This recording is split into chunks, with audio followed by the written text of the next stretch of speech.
Dear students, I hope you all are fine at home and doing good. It's my humble request from all the students whenever there is a Zoom class, at least participate in those classes so we can directly communicate and I can clear your doubts. I request all of you, don't worry, whenever the school will reopen, I will clear all the doubts. I will go through all the topics briefly which I am teaching online. Today, I am going to discuss evolution of psychology. Psychology has basically grew out of ancient philosophy concerned with question of psychological significance. As it is already mentioned in my previous lectures that in 1879 when the first experimental laboratory was established in Leipzig, Germany by William Wundt, Wundt was interested in the study of conscious experience and wanted to analyze the constituent of building block of mind.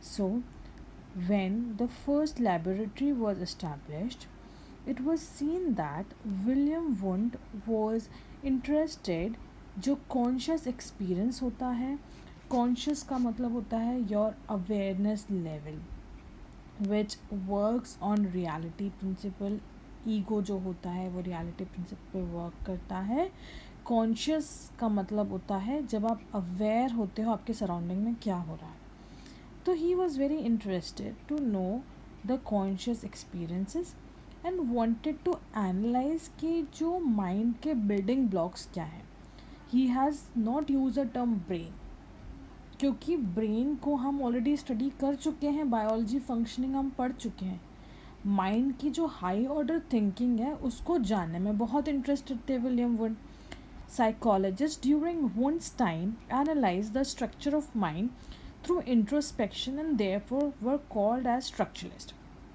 William Wundt के time पे क्या किया गया structure of mind को introspection के through समझने की कोशिश की गई जिन लोगों ने इसको स्टडी किया गया उसको हमने बोला स्ट्रक्चरलिस्ट्स नाउ इंट्रोस्पेक्शन समझते हैं introspection was a procedure in which individual or subject in psychological experiments were asked to describe in detail.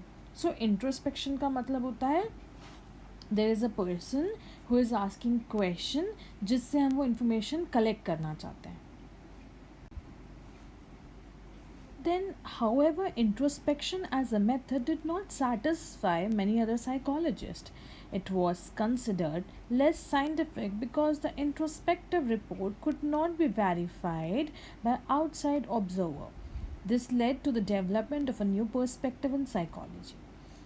क्योंकि जब इंट्रोस्पेक्ट किया जाता है जब सवाल पूछे जाते हैं तो ये देखा गया कि वो इंडिविजुअल अपने स्टेटमेंट को मैनिपुलेट कर सकता है बातों को घुमा फिरा के बता सकता है जो कि ऑब्जर्वर के थ्रू वेरीफाइड नहीं होते हैं जैसे हम एग्जांपल लेते हैं कि किसी बच्चे को झूठ बोलने की आदत है लेकिन जब उससे इंट्रोस्पेक्ट किया गया तो उसने कम्प्लीटली डिनाई कर दिया कि वो झूठ नहीं बोलता है बट जो ऑब्जर्वर है उसके फ्रेंड्स हैं वो इस बात को वेरीफाई नहीं करेंगे क्योंकि they know the behaviour of a child and events जहाँ पे वो झूठ बोलता है या उसकी झूठ बोलने की टेंडेंसी है या नहीं तो ये तो रिसर्च फेल हो गई इसके बाद आया new perspective an American psychologist William James who had set up a psychological laboratory in Cambridge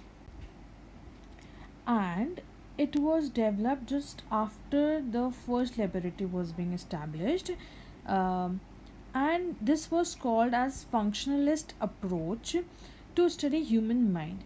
William James believed that instead of focusing on the structure of mind, psychologists should instead study what the mind does and how behavior function in making people deal with their environment.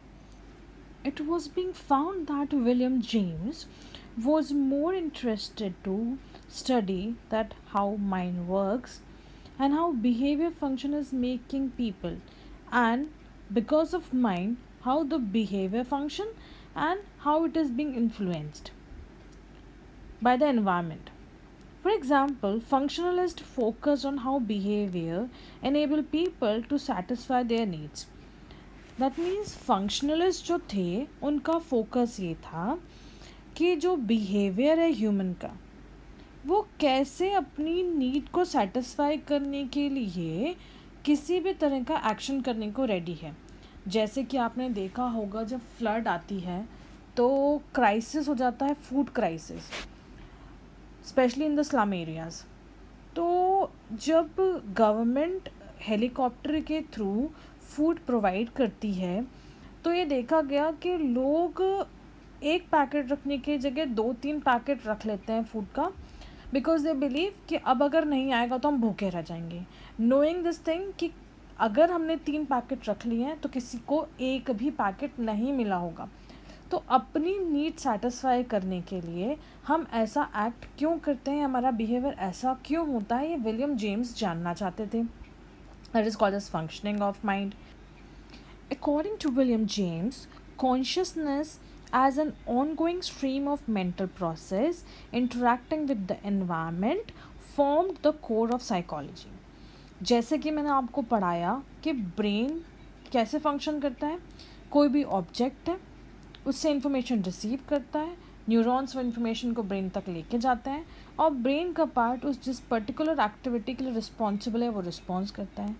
But mind का work है उसके लिए higher order thinking करना, जो कि reflex action नहीं करता है. माइंड रिफ्लेक्स एक्शन नहीं करता है, वो ब्रेन करता है. जब हम सोच के कोई एक्ट करते हैं तो वो हायर ऑर्डर थिंकिंग में जाता है जहाँ पे माइंड का इन्वॉल्वमेंट है. तो यहाँ पे देखा गया कि जो कॉन्शियसनेस है, अवेयरनेस है, ongoing stream of mental process interacting, ये mental process thinking, reasoning, understanding interact करता है इन्वायरमेंट के साथ. उसके साथ आता है बिहेवियर जो कि कोर ऑफ साइकोलॉजी है. मतलब किस तरह का एनवायरनमेंट है, किस तरह की सिचुएशन है, हमने किस तरह की इन्फॉर्मेशन रिसीव करी है. मेंटल प्रोसेस का मतलब है उस इन्फॉर्मेशन को अंडरस्टैंड किया है. माइंड का मतलब है माइंड ने उसको कैसे हायर ऑर्डर में सोचा है. ये कोर हो जाता है साइकोलॉजी का. नाउ जॉन डेवे ने ये बोला कि जो ह्यूमन है वो इन्वायरमेंट से इंफॉर्मेशन को अडेप्ट करके इफ़ेक्टिवली फंक्शन करते हैं और बिहेव करते हैं. ये 2 स्कूल हमने पढ़े, या evolution of psychology, introspection and functionalism या फंक्शनलिस्ट. आगे की क्लासेस में हम स्ट्रक्चरलिज्म पढ़ेंगे, बिहेवियरलिज्म पढ़ेंगे. This was all for the day. I request you to go through the chapter, the link which I have shared, and read the chapter, understand the chapter, and then you can clear the doubt from me. Thank you.